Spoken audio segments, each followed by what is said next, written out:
Sir, Ballari ಅಭಿವೃದ್ಧಿ ಮುಂಚೆ ಹೆಂಗಿತ್ತು ಈಗ ನೋಡ್ತಿದ್ರೆ ಭಾಳ ಶೂನ್ಯವಾಗಿದೆ. ಅಭಿವೃದ್ಧಿ ಏನು ಅಂದರೆ ಬಜೆಟ್ ಮಂಡನೆ ಅಂತೀವಿ. ಸೊ ಗೌರ್ಮೆಂಟಲ್ಲಿ ಬಜೆಟ್ ಇದೇನಿಲ್ಲ ಅಂತ ನಮಗೆ ಅರ್ಥ ಆಗ್ತದೆ. ಸೊ ಇರೋ ಬಜೆಟ್ನ ಫ್ರೀ ಕೊಡೋದ್ರಲ್ಲಿ ಸಾಕಾಗ್ತಿದೆ. ಏನೋ ಬಜೆಟ್ ಇಲ್ಲಿಂದ ಕೇಂದ್ರ ಬಜೆಟಲ್ಲಿ ಸರ್ ಅಭಿವೃದ್ಧಿ ಒಂಚೂರು ಬಳ್ಳಾರಿಗೆ ಒಂದು ಏರ್ಪೋರ್ಟ್ ಇದೆ. ಏರ್ಪೋರ್ಟಲ್ಲಿ ಎಲ್ಲ ಉದ್ಯೋಗ ಸಿಗುತ್ತೆ, ಎಲ್ಲರಿಗೂ ಉದ್ಯೋಗ ಸಿಗುತ್ತೆ. ಸೊ ಅದರಿಂದ ನಮ್ಮ ಬಳ್ಳಾರಿ ಒಂಚೂರು ಡೆವಲಪ್ ಆಗುತ್ತೆ. ಸೊ ಟೂರಿಸಮ್ ಹೆಲ್ಪ್ ಆಗುತ್ತೆ. ಸೊ ಹೀಗಾಗಿ ಒಂದು ಏರ್ಪೋರ್ಟ್ ಆಗಲಿ, ಅದರ ತಕ್ಕಂಗೆ ಒಳಚರಂಡಿ ವ್ಯವಸ್ಥೆ ಸರಿ ಇಲ್ಲ, ಅದಕ್ಕೂ ತೆಗೆದು ಮಾಡಿ. ಅದಾದಮೇಲೆ ರೋಡ್ಗಳು. ಸೊ ನಮಗೆ ಈಗ ಏರ್ಪೋರ್ಟ್ ಆದರೆ ಗ್ರೀನ್ಫೀಲ್ಡ್ ಏರ್ಪೋರ್ಟ್ ಆದರೆ ಗ್ರೀನ್ಫೀಲ್ಡ್ ರಸ್ತೆನೂ ಬರುತ್ತೆ. ಸೊ ಎಲ್ಲರ ಅನುಕೂಲ ಆಗುತ್ತೆ. ಇಲ್ಲಿ ಪಕ್ಕದಲ್ಲಿ ಹಂಪಿ ಇರೋದ್ರಿಂದ ವಿದೇಶಿ ಬರೋರಿಗೆ ತುಂಬ ಹೆಲ್ಪ್ ಆಗುತ್ತೆ. ಹಾಗಾಗಿ ಸೊ ದಯವಿಟ್ಟು ಏರ್ಪೋರ್ಟ್ದು ಒಂದು ಸ್ಟೇಡಿಯಂ ಆಗಲಿ, ಒಂದು ರೋಡ್ ಆಗಲಿ, ಒಂದು ಒಳಚರಂಡಿ ಒಂದಾಗ್ಬಿಟ್ರೆ ಸೊ ಆಟೋಮೆಟಿಕ್ ಟೂರಿಸಂ ಬಳ್ಳಾರಿ ತುಂಬ ಬೆಳೆಯುತ್ತೆ. ಹಾಗಾಗಿ ಆರ್ಥಿಕತೆಯಿಂದ ಬಳ್ಳಾರಿಗೆ ಒಂದು ಅಭಿವೃದ್ಧಿ ಆಗುತ್ತೆ ಅಂತೇಳಿ ನಾನು ಕೇಳ್ಬೋದು. ಆಗುತ್ತೆ ಸರ್, ಒಂದೊಂದು ಆಗ್ತಾ ಇದೆ. ಕೇಂದ್ರ ಬಜೆಟಿಂದ ಒಂದೊಂದು ಆಗ್ತಾ ಇದೆ. ಯಾಕಂದರೆ ಕೇಂದ್ರ ಬಜೆಟ್ ತುಂಬಾ ಎಲ್ಲ ಕಡೆ ನೋಡ್ತಾ ಇದೆ. ನಾವು ಬಳ್ಳಾರಿ ಒಂದೇ ಕೇಳ್ಕೊಂಡೋದ್ರೆ ಕೇಂದ್ರದಿಂದ ತುಂಬಾ ನಿರೀಕ್ಷಿದೆ. ಎಲ್ಲ ಸ್ಟೇಟಲ್ಲಿದೆ, ಎಲ್ಲ ಡಿಸ್ಟ್ರಿಕ್ಟ್ ತಗೋಬೇಕಾಗುತ್ತೆ. ಹಾಗಾಗಿ ನಾವು ಬಳ್ಳಾರಿ ಆಗಲಿ ಅಂತ ನಾವು ಹೇಳೋಕ್ಕಾಗಲ್ಲ. ಸೊ ಕೇಂದ್ರ ಬಜೆಟ್ ತುಂಬಾ ಚೆನ್ನಾಗಿ ನಡೀತಾ ಇದೆ. ಸೊ ನಾವು ನಮಗೀಗ ಕೇಂದ್ರ ಬಜೆಟಿಂದ ಒಂದು ಬಳ್ಳಾರಿ ಚೂರು ಆಗಿದೆ ಅಂದಮೇಲೆ ಆಗಿದೆ, ಇಲ್ಲ ನನಗಿಲ್ಲ ಆಗಿದೆ. ಸೊ ಇನ್ನೊಂದು ಆಗಬೇಕನ್ನೋದು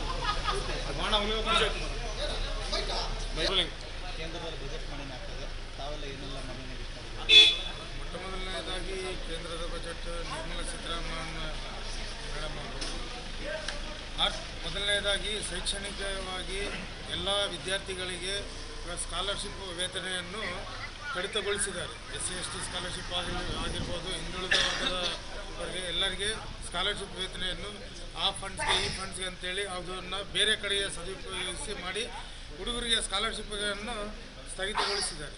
ಮೊದಲನೇದಾಗಿ ಆ ಸ್ಕಾಲರ್ಶಿಪ್ ವೇತನೆಯನ್ನು ಮತ್ತೆ ಮಾಡಬೇಕು. ಮತ್ತು ಇನ್ನೊಂದು ಏನಂದರೆ ಬಳ್ಳಾರಿ ಹೆಸರಾದ್ಯಂತ ಜೀನ್ಸ್ ಅಂತೇಳಿ ಹೆಸರಾದ್ಯಂತ ಬಳ್ಳಾರಿ ಹೆಸರಿದೆ.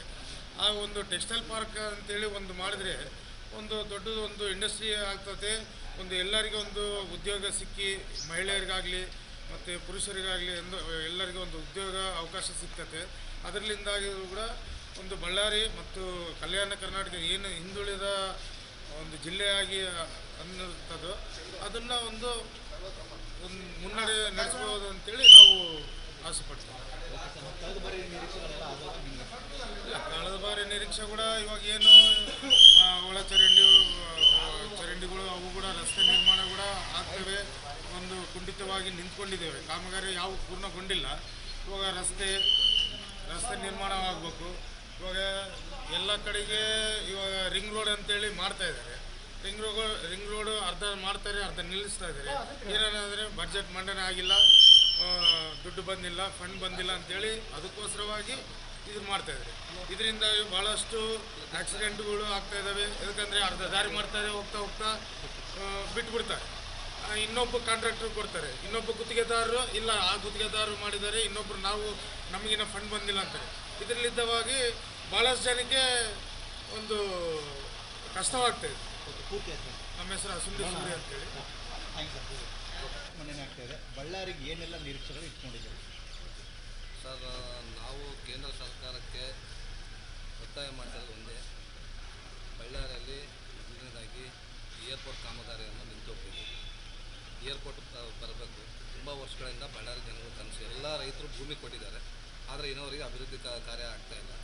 ಎರಡನೇದಾಗಿ ಮಿತ್ತಲವರಿಗೆ ಸಾಕಷ್ಟು ನಮ್ಮ ಅರಣ್ವಾಣಿ ಭಾಗ, ಕುಟ್ನಿ ಭಾಗ, ವೇಣೂರು ಭಾಗದಾಗೆ ರೈತರೆಲ್ಲರೂ ಭೂಮಿ ಕೊಟ್ಟಿದ್ದಾರೆ. ಏನೋ ಒಂದು ಕಾರ್ಖಾನೆ ಬಂದರೆ ನಮ್ಮ ಈ ಭಾಗದ ಯುವಕರಿಗೆ ಒಂದು ಉದ್ಯೋಗ ಸಿಗುತ್ತೆ, ಏನೋ ಒಂದು ಮಾಡಬೇಕು ಅಂತಂತೇಳಿ ಇವೆರಡು ದಯವಿಟ್ಟು ನಾನು ಒಂದು ನಿಮ್ಮ ಮಾಧ್ಯಮ ಮುಖಾಂತರ ಒಂದು ಮನವಿ ಮಾಡ್ಕೊತಿರೋದು ಏನಂತಂದರೆ,